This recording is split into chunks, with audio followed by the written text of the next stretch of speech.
वक्त फिर से मुस्कुराया है। जामिया मिलिया इस्लामिया का 105वां जन्मदिन आया है। आज हमारे सामने जामिया एक मिसाल बनकर खड़ी है, लेकिन इस यूनिवर्सिटी ने इन 105 सालों में काफी सारे उतार चढ़ाव देखे हैं। 29 अक्टूबर 1920 को अलीगढ़ के एक छोटे से मकान से जामिया मिलिया इस्लामिया की शुरुआत हुई।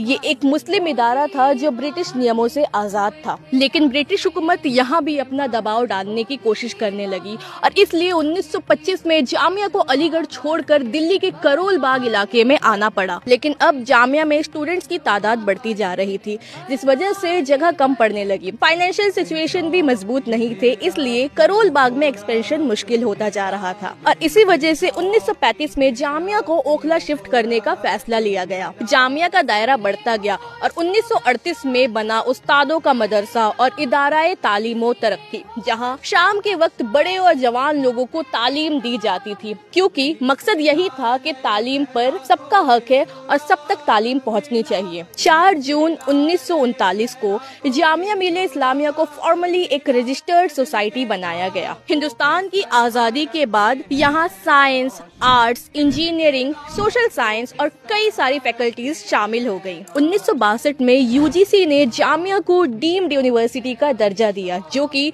जामिया के लिए एक बड़ा कदम था। और फिर 1988 में पार्लियामेंट एक्ट के थ्रू जामिया मिलिया इस्लामिया को एक सेंट्रल यूनिवर्सिटी बना दिया गया। एक सपना जो अलीगढ़ के एक छोटी सी जगह से शुरू हुआ था और अब दिल्ली की जमीन पर पूरी तरह से रोशन हो गया था। और तब से आज तक जामिया मिलिया इस्लामिया लगातार तरक्की कर रही है।